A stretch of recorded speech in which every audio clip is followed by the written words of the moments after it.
sobre los sueños y la muerte.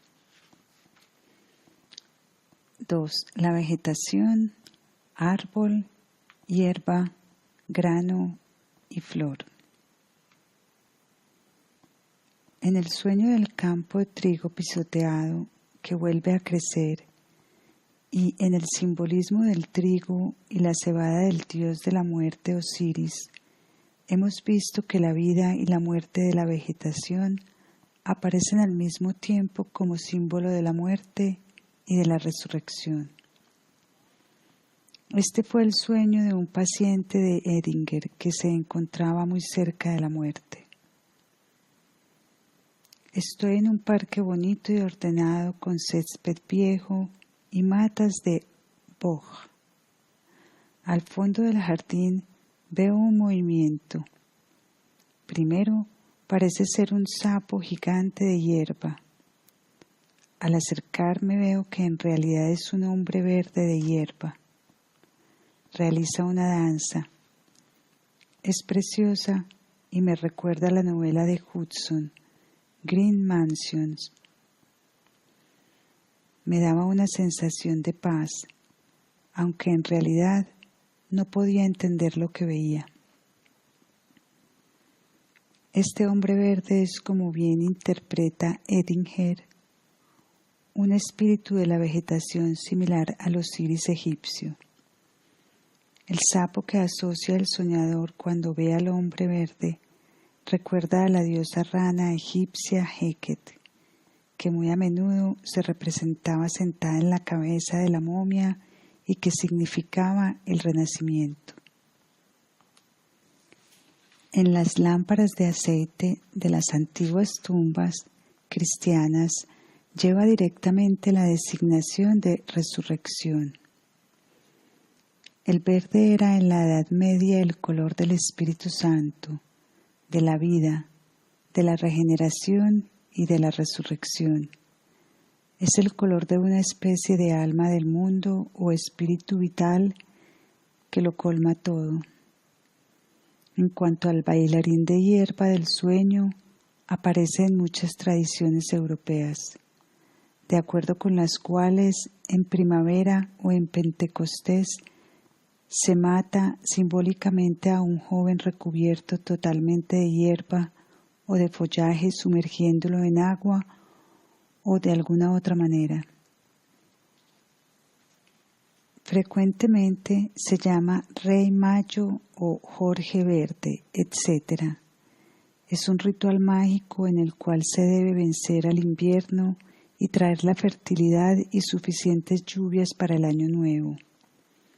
A veces este joven de Pentecostés se sustituye por un árbol talado muy decorado.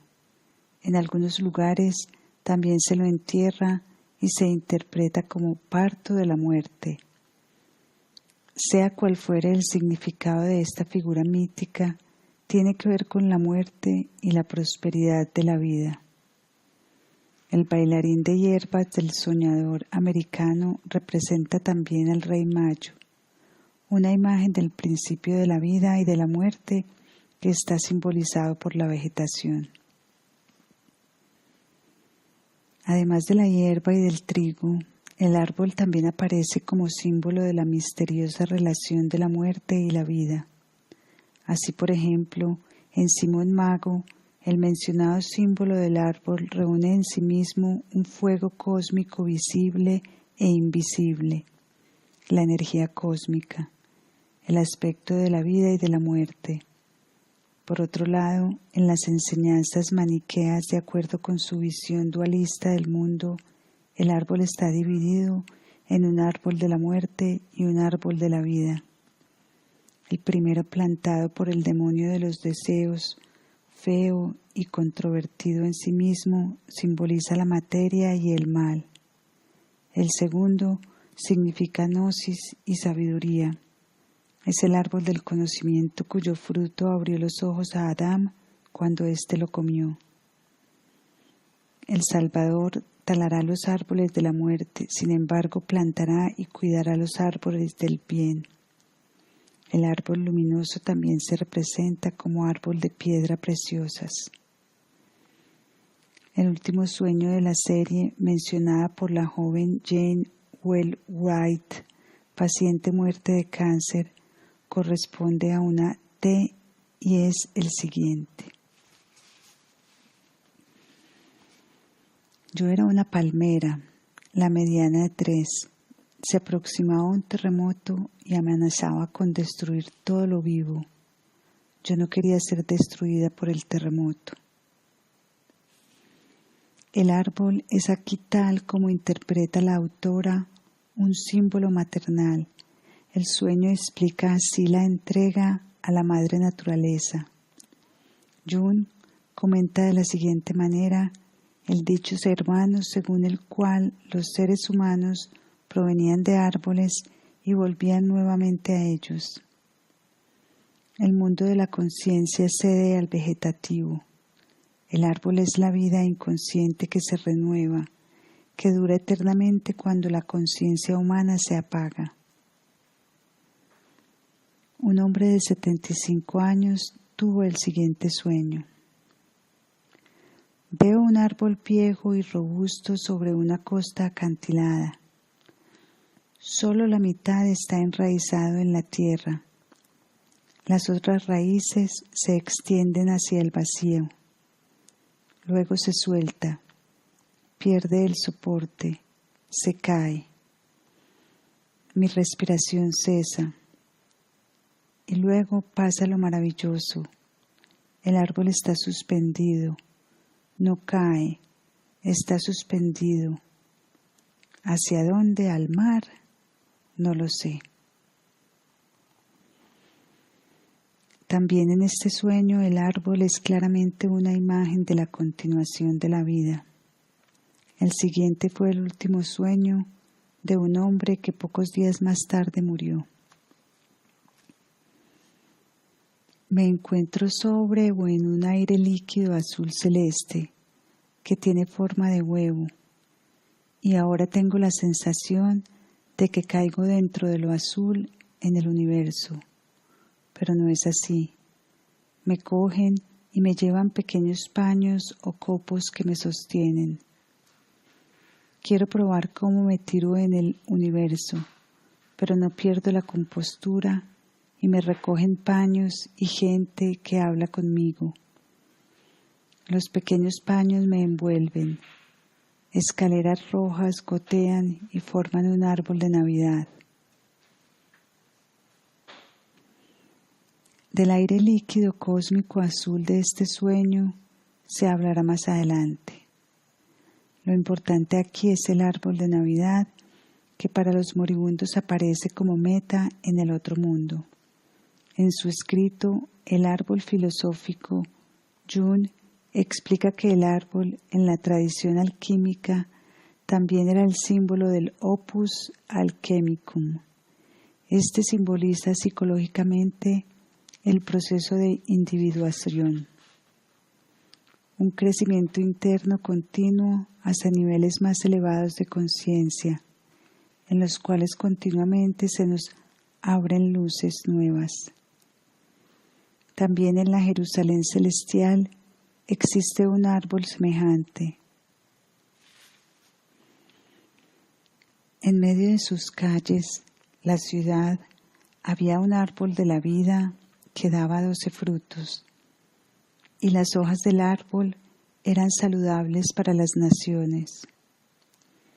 Y en el paraíso islámico hay cantidad de árboles de piedras preciosas, pero el más frecuente es el denominado árbol tula. Sus raíces son de nácar y sus hojas de seda y brocado. No hay ningún espacio, ninguna cúpula, ni ningún árbol en el jardín que no haya recibido sombra de una rama del árbol tula. De él crecen frutos cuya originalidad es codiciada en este mundo, pero los cuales ciertamente no están en este mundo. Sus raíces están en el cielo y su luz llega a cada rincón del mundo. Se trata aquí de un árbol invertido. De su copa surgen trajes sagrados para los creyentes. Con ellos se compararon los pequeños paños azules del sueño que protegen al soñador de la disolución. Sobre este árbol, Jung escribe: la alquimia ha visto la unión de los contrarios en el símbolo del árbol, y por ello no es de sorprender que lo inconsciente del hombre actual, quien en su mundo ya no se siente en casa y no puede justificar su existencia con el pasado que ya no es, ni con el futuro que todavía no está, vuelva otra vez al símbolo del árbol del mundo, que también es el ser humano, enraizado en este mundo y que crece hacia el polo celestial. La historia de los símbolos explica el árbol como el camino y el crecimiento hacia lo inmutable y eterno, que surge de la unión de los contrarios y que también permite la unión por su ser ya eterno. Parece como si el ser humano, que en vano busca lo pasajero de su existencia y hace de ello una filosofía, solo encuentra el camino para volver a aquel mundo donde no se siente un extraño a través de la experiencia de la realidad simbólica. Así, este sueño parece decir al soñador que después de la muerte, en el otro mundo, su proceso de crecimiento y de desarrollo llegará a niveles de conciencia más elevados. El simbolismo de la vegetación aparece también en uno de los textos más antiguos de la alquimia greco-egipcia, el de Comario a Cleopatra del siglo I. Antes de la parte del texto que nos interesa, hay una representación del proceso cíclico como un todo, mediante el cual debe crearse la piedra filosofal, el oro, un mandala de 2 colores y 4 procesos. Véase el gráfico de arriba. Después de esta esquematización general, el texto continúa. Observad la naturaleza de las plantas, de dónde provienen. Algunas provienen de las montañas y crecen en la tierra hacia arriba, y otras ascienden de cavernas y de llanuras. Pero tened cuidado en cómo os acercáis. Se las debe recolectar en el momento preciso y en los días adecuados. Seleccionadlas sobre las islas del mar y de la tierra más alta, y observad cómo las atiende el aire y cómo las rodea el trigo para que no sean dañadas ni destruidas. Observad el agua divina que ellas beben, como la domina el aire después de haberse materializado en una substancia. Antes de continuar con el texto, quisiera decir que las plantas de las que aquí se hablan eran consideradas en aquel entonces como los minerales y los metales. Supuestamente, solo se diferenciaban en que los metales eran más secos y las plantas más húmedas. Ambos crecen sobre las montañas y en las minas. Los minerales se consideraban como un florecimiento de la tierra. Tierra, aire y agua los sirven, y el grano, trigo, los rodea protegiéndolos. Los árboles de piedras preciosas del paraíso islámico pueden haber surgido de asociaciones alquímicas semejantes. Pero volviendo al texto, después de un comentario, Comario dice a Cleopatra: dinos cómo desciende lo superior a lo inferior y asciende lo inferior a lo superior, y cómo se acerca lo medio a lo superior y a lo inferior, y se convierte en uno con el medio, y qué elemento poseen. Y caen las aguas bendecidas para velar por los muertos abandonados, ligados y oprimidos en las tinieblas y en la oscuridad del interior del Hades. Y cómo penetra la fuerza curativa de la vida y los despierta, de manera que resucitan para sus creadores. Y cómo penetran las aguas nuevas, frescas, en la cabecera de la cama, y nacen en la cama, y con la luz aparecen, y la nube las lleva hacia arriba. Y del mar asciende la nube que lleva las aguas. Cuando los adeptos ven esta aparición, se alegran. Entonces Cleopatra así le habló: las aguas que penetran despiertan los cuerpos y los espíritus encerrados y debilitados, pues ellos han dejado traslucir tribulaciones renovadas y nuevamente han sido encerrados en el Hades. Y después de poco tiempo comienzan a crecer y ascienden y se visten con trajes de gloriosos colores, como las flores en primavera, y la primavera alegra y revive en la belleza que ella provee de vestidos. Quisiera quedarme en el texto de Comario y preguntar por el significado psicológico de esta parte del texto.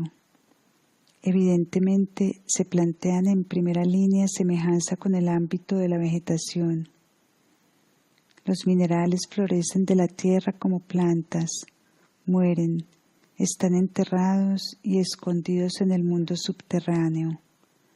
Resucitan a la vida por medio de riegos de agua fresca, crecen firmes y florecen en una nueva primavera con radiante belleza.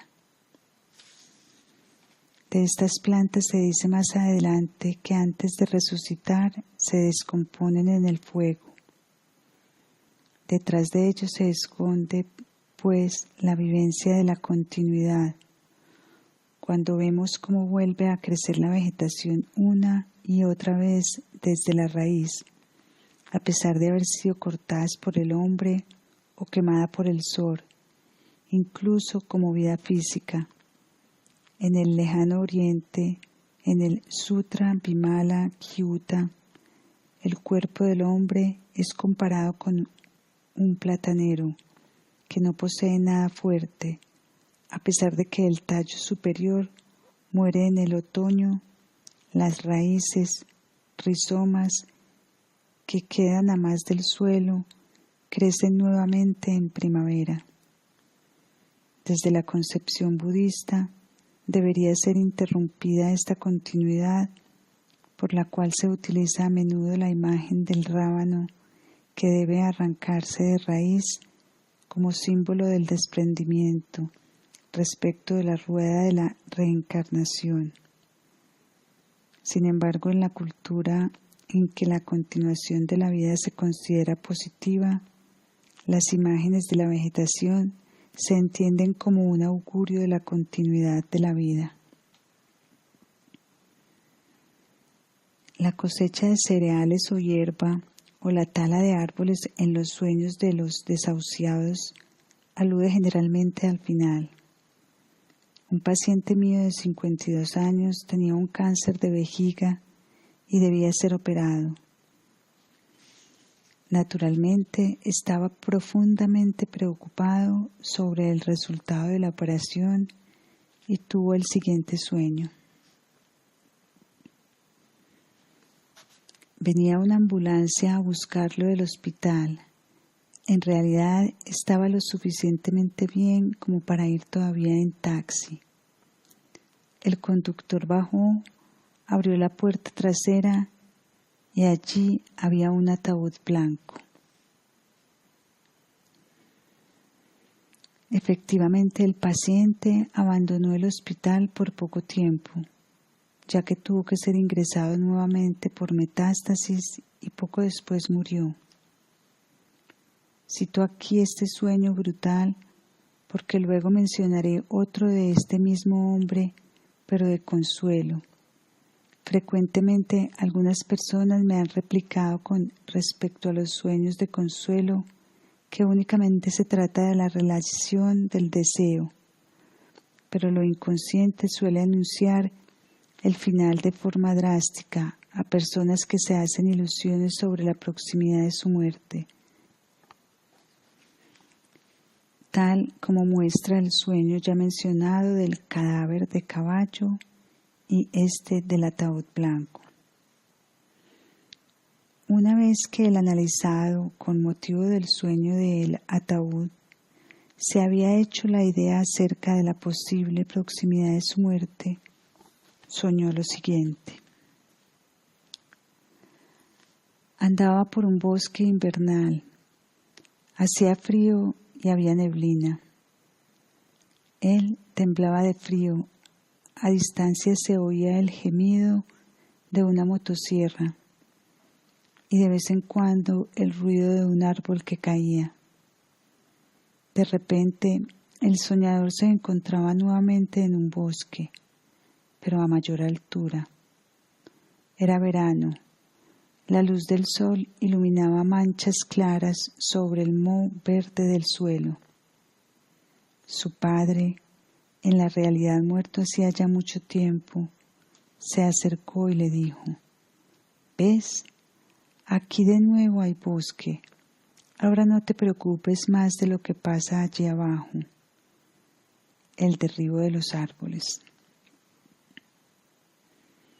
El derribo de los árboles alude quizá también a la brutal intervención quirúrgica que era inminente, un deterioro y una necrosis de su sistema vegetativo. El hacha estaba colocada en su árbol de la vida. La muerte es aquí un leñador.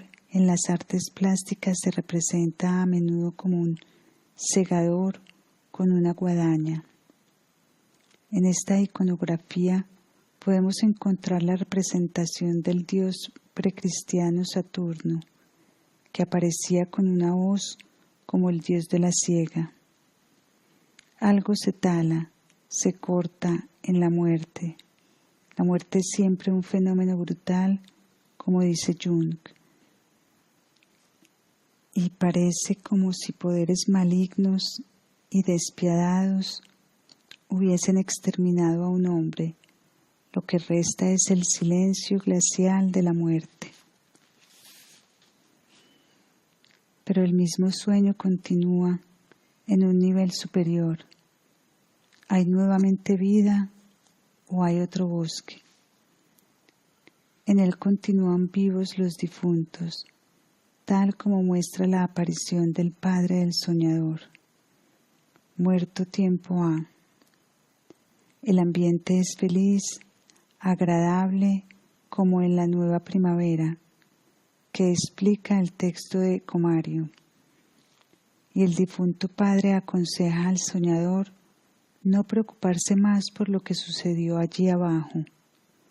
Lo inconsciente quiere claramente distanciar espiritualmente al soñador del fin de su cuerpo. En la realidad, el paciente infeliz tuvo un final doloroso, lleno de sufrimiento, pero que soportó con gran valentía. El nivel superior del segundo bosque podría hacer referencia a un cierto aumento de la intensidad y de la energía psíquica sobre el cual se hablará más adelante. El paso del bosque destruido al bosque que resucita está representado en este sueño por una típica transformación onírica sin mayores descripciones, mientras que el antiguo texto alquímico de Comario explica más exactamente cómo sufren las plantas, es decir, los cuerpos y los espíritus debilitados en el inframundo, y cómo despiertan y resucitan por el agua de la vida que las penetra. Luego resucitan como flores de primavera. La representación de las flores como una materia prima en el texto de Comario es también, tal como ha señalado Henry Corbin, la materia inicial del proceso de resurrección en el mundo de las representaciones religiosas de los persas, tal como se infiere de las representaciones de los paisajes del otro mundo. Todo ángel y todo poder divino poseía una flor propia especial. El dios Bohumán poseía el jazmín blanco, Shatrivar la albahaca, Daina, que es el ánima divina del hombre, la rosa de 100 pétalos. Se meditaban estas flores para constelar su energía, cuya cara interior el ángel o el mismo poder divino iluminaban de esta manera la meditación de una flor. Como lo expresa Corbin, posibilita la epifania de la esencia divina del más allá en el mundo egipcio. También en el mundo de los antiguos egipcios, la idea de resurrección estaba relacionada con la imagen del mundo vegetal, y las flores eran un aspecto del cuerpo de resurrección. Los egipcios colocaban incluso granos de trigo y bulbos de flores en las momias de los muertos o en un recipiente junto al cadáver y los regaban con agua. Si estos germinaban, se los consideraba como un signo de la completa resurrección. Semejante momia de cereal se puede observar todavía hoy en el Museo del Cairo. Estas muestran cómo la resurrección de los muertos se equiparaba con la germinación del trigo o de las flores. Esta costumbre también explica una frase oscura de nuestro texto que dice: y el trigo las rodea, las plantas o minerales, protegiéndolas. Las plantas, minerales, son en cierto modo el cadáver que está envuelto por el trigo en las vendas de lino. En la resurrección florecen las plantas, como dice el texto de Comario. Las flores son una imagen arquetípica muy difundida de la existencia post-mortem o bien del cuerpo resucitado. En las así llamadas horas de vela de los misterios de Osiris, en la 4ª hora del día tiene lugar la resurrección denominada vegetal e inmediatamente después la animal, que parece haber sido un rito de renacimiento en el cual se renovaba el Ka del muerto. En la 6ª hora dícese que la diosa celestial Nut recibe al difunto y lo hace renacer como niño. La resurrección vegetal es así el primer escalón en la revivificación del muerto. Luego el muerto dice: yo soy aquella flor de loto pura que procede del resplandor de la luz que está en la nariz de Re. Yo soy la pura flor que procede del campo. O el difunto dice a Osiris: soy la raíz de Narel, la planta Nehén, del horizonte occidental. Oh Osiris, déjame ser gloria como tú mismo te permites serlo. Oh, me he elevado como el tiempo primigenio, he surgido como chepri, escarabeo, he crecido como planta. También en el extremo oriente la flor de oro, como símbolo del sí mismo, es una figura de lo eterno en el ser humano. Se dice que Buda realizó una prédica sin palabras en la cual mostró a sus alumnos una flor amarilla, o según otras versiones, una flor de loto blanco. Lo comprendió solo su alumno Kassapa y reaccionó con una sabia sonrisa. La flor corresponde a la iluminación. En las enseñanzas de la tierra pura, la flor, el loto blanco, se usa como símbolo de un ser humano que, como una vida entretejida con culpa y desilusión, aún vive en Dios, en la luz eterna y en la vida del Buda, Amida. En el texto taoísta chino, El secreto de la flor de oro, esta se describe como un ser nuevo que se desarrolla de la oscura profundidad interior en silencio a través de la meditación. Esto es lo que Jung denomina la experiencia del sí mismo. Es simultáneamente una experiencia de inmortalidad que ya se inicia en esta vida. El cuerpo se asemeja a las raíces de una planta de loto. El espíritu es su flor. Las raíces permanecen en el loto, sin embargo la flor se eleva hacia el cielo. La flor de oro significa una relación con la continua creación, abarca la inmortalidad que cristaliza un cuerpo eterno, el cuerpo Dharma. Todavía hoy en Nepal se esparcen en las incineraciones granos de arroz y flores sobre la pira. En las fiestas funerarias se colocan guirnaldas de taguetes, flores amarillas, sobre el río sagrado, construyendo así un puente de conexión con el otro mundo. La flor tulasi desempeña un papel especial. Con ella se realiza una infusión, se le da de beber al muerto y se le colocan pétalos sobre la lengua. Si muere un miembro de la casta de los guerreros, se coloca ante él un ramillete de flores tulasi, trozos de la raíz sobre la lengua, las orejas, los ojos y en la coronilla.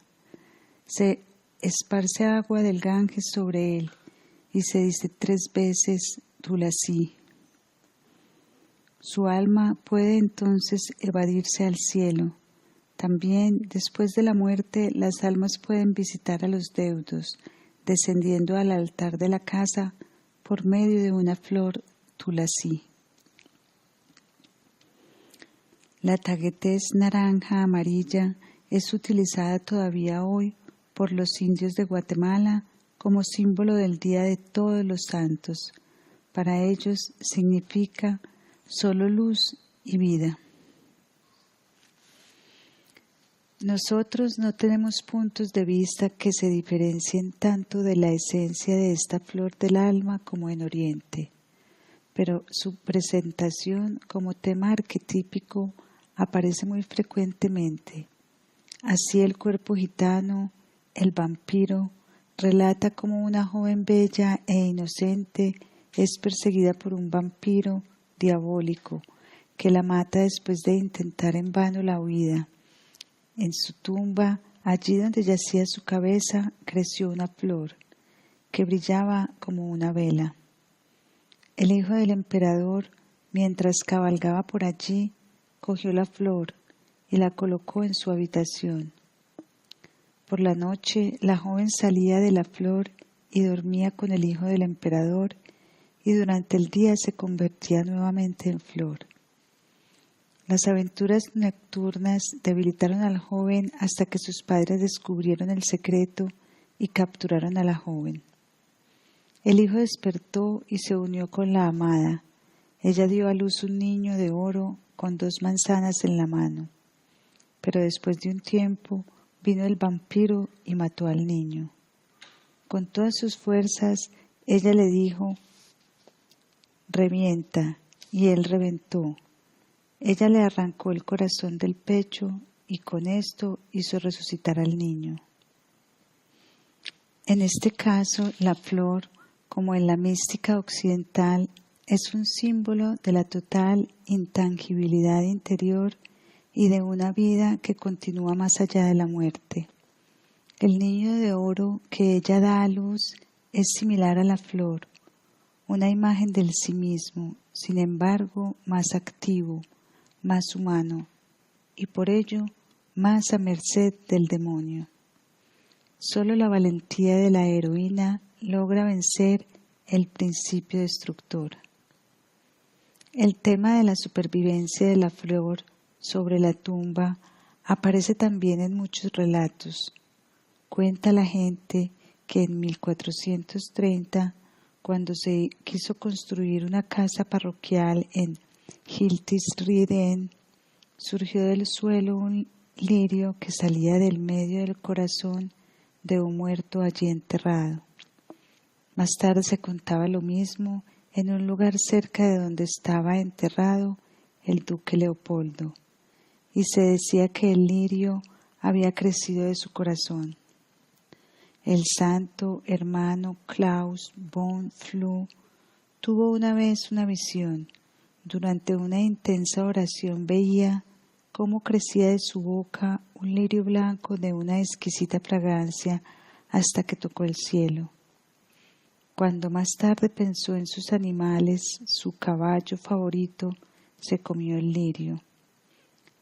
Aquí el lirio es claramente la aparición de un cuerpo sutil, una figura del ánima cándida de Klaus que asciende hacia el cielo.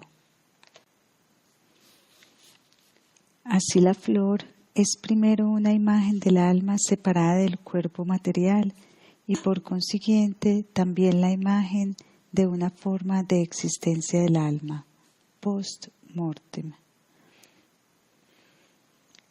También en la cultura de los mayas de América Central, el crecimiento de la vegetación estaba estrechamente asociado al culto funerario.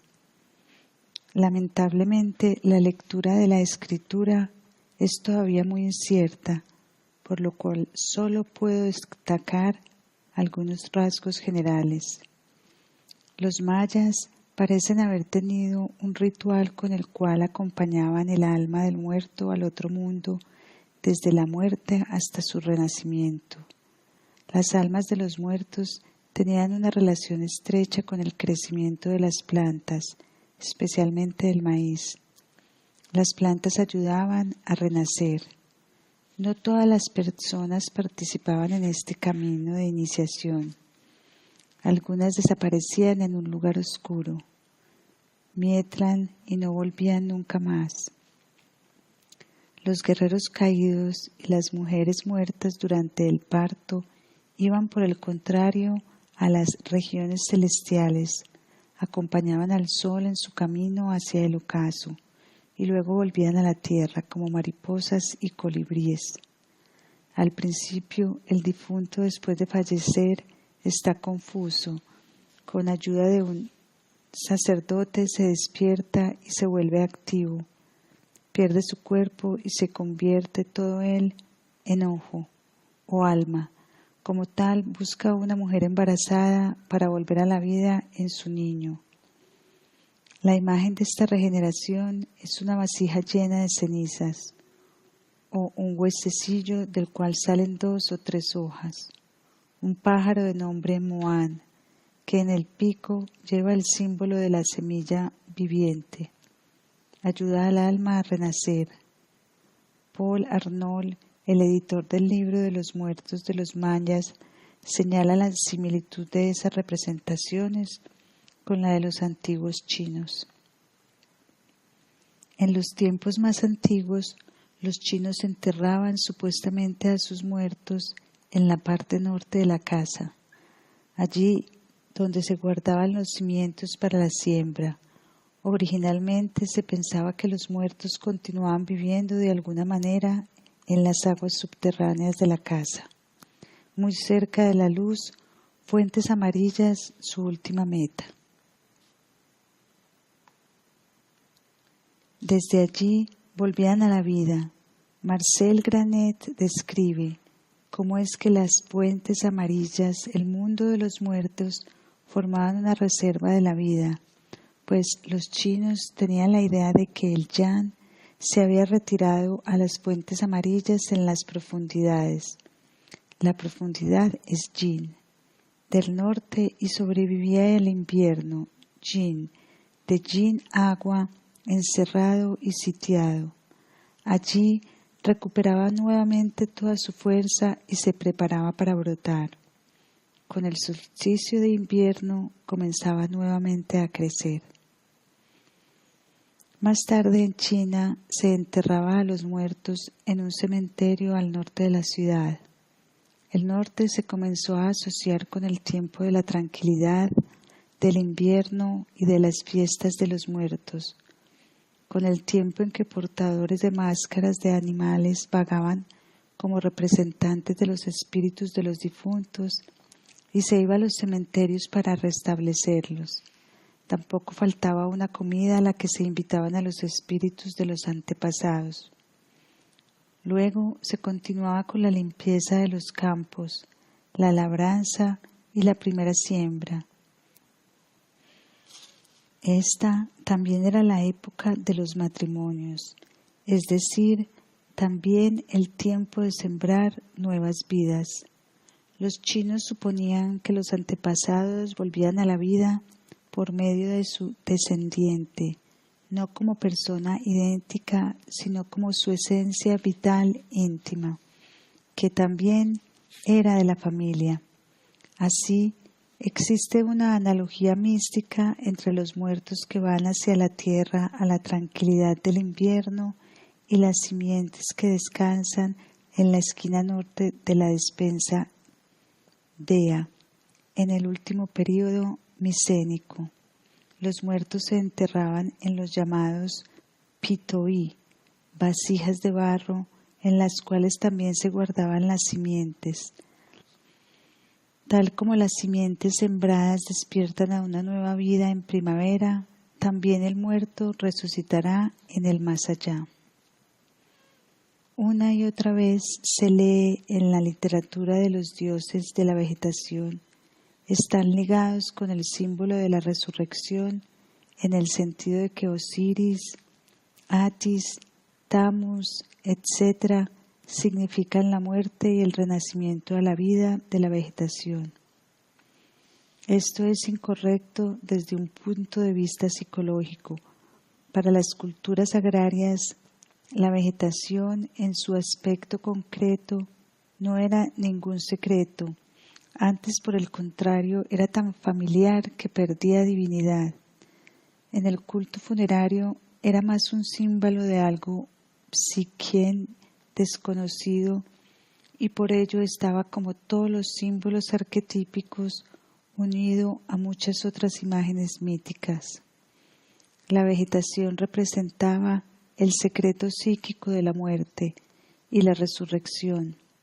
Pero no se debe perder de vista que en realidad la vegetación se caracteriza porque su vida la obtiene directamente de la materia supuestamente muerta, inorgánico, de la luz, el aire, la tierra y el agua.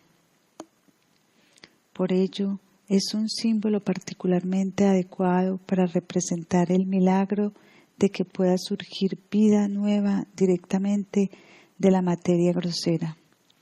Pues bien, también el cadáver del ser humano está compuesto solo por materia inorgánica y a pesar de ello, así se espera, tal como muestra la imagen de la vegetación, puede surgir de ella una forma viva.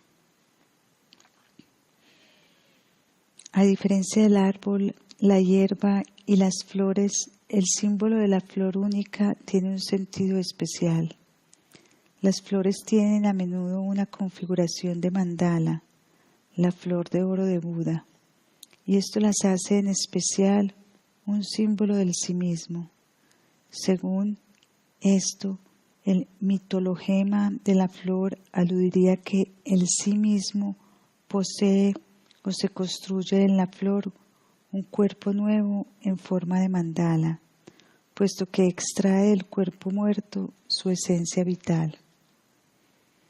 Nuestra donación de flores y coronas florales en un entierro no deja de simbolizar no solo nuestra condolencia, sino que inconscientemente es un encantamiento de resurrección, un símbolo para el retorno del muerto a una nueva vida que corresponde también a la forma de mandala de las coronas.